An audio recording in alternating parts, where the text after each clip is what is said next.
What is the ruling religion in Hollywood? Has Hollywood found religion or as a source of profit? Profit or profits? Which one is more important to Hollywood gods? What is Hollywood's real problem with religion? Are faith-based films there in Hollywood to stay?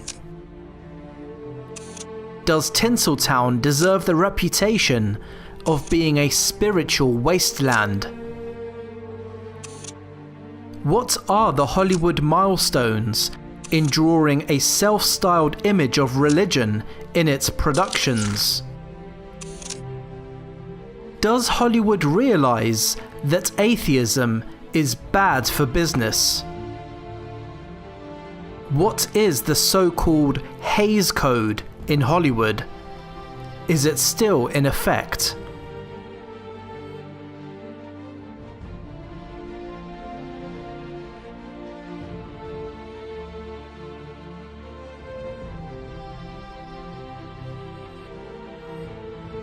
Before the invention of motion pictures, a myriad of artworks and masterpieces were created by artists who were inspired by the infinite wisdom introduced by religion. For centuries, the sacred art intended to uplift the mind of the spiritual. In almost all religions, artistic imagery has used religious inspirations and motifs to illustrate, supplement, and portray principles of religion. Today, due to the strong conscious and subconscious influences that the media has on every single person, movies are regarded as a potential source of spreading knowledge and informing the population, a potent tool and one of the most significant foundations of soft power. One of the most appealing approaches to movie making during the history of cinema has been choosing topics related to religion and mythology. These genres have always proved successful in drawing the attention of millions of film lovers and securing the profits of the producers. So producing movies that toy with religious beliefs seems like a lucrative trade.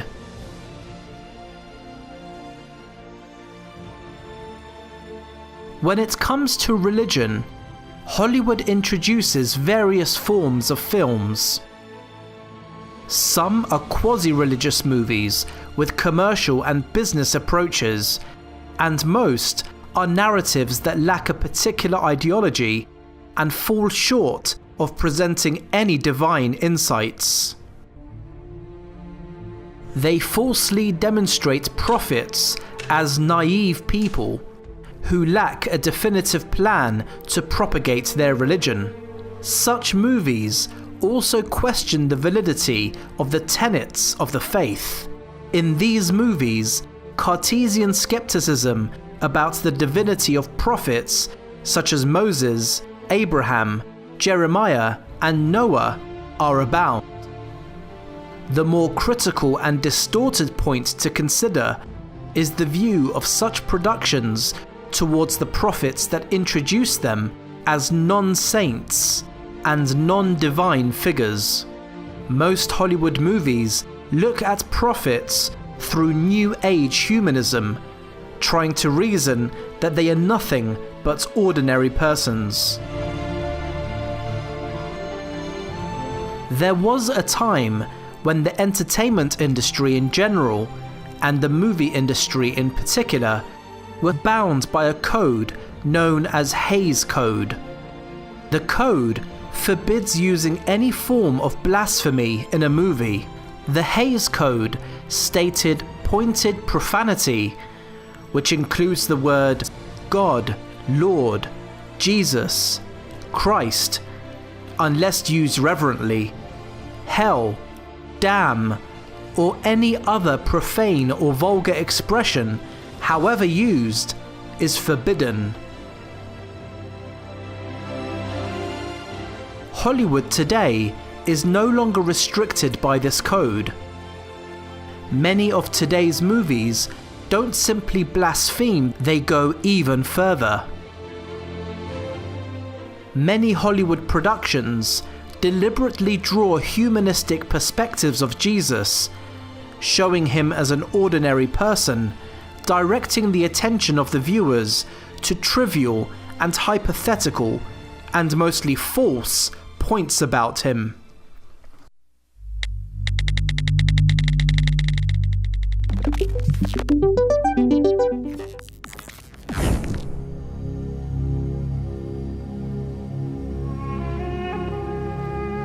The movie The Last Temptation of Christ, directed by Martin Scorsese, illustrates Jesus as having a paradoxical personality, hanging between this world and the afterlife. The movie, as well as being ridden with historical inaccuracies, makes no attempt at showing Jesus for the man that he really was. There is an obscene paradox in the personality of Scorsese's Messiah, both in the form and the content of the movie. On the one hand, Christ is an individual who is willing to fight for justice and equality, whilst on the other hand, he fictitiously enjoys a life of immorality. I think for a Christian, Jesus has to be like us enough to understand what humanity is all about, different enough to spring us from the trap of a humanity that's turned in on itself. And that's what any theologian worth their salt will be after, I think. One of the paradoxes, though, in Kazantzakis' presentation is that his Jesus is very definitely not a man like other men. He's an extraordinarily complex, tormented, unusual individual. And to try to make of the Jesus of his narrative anything like a consistent psychological story is very, very hard work. And I'm not at all sure I understand quite what the enormous gear shifts in the story are all about. So Kazantzakis, wanting, it seems, to make a forceful point about Jesus being with us, not just over against us, ends up with a Jesus who is in some ways at least as difficult or as remote as the Jesus of a classical theology. Meanwhile, Scorsese's Messiah bounces back and forth between being a human and a god. Sometimes divine revelations guide him to salvation, and sometimes evil temptations fictitiously drag him into power and mortality. The movie considers Jesus to be a non-saint terrestrial.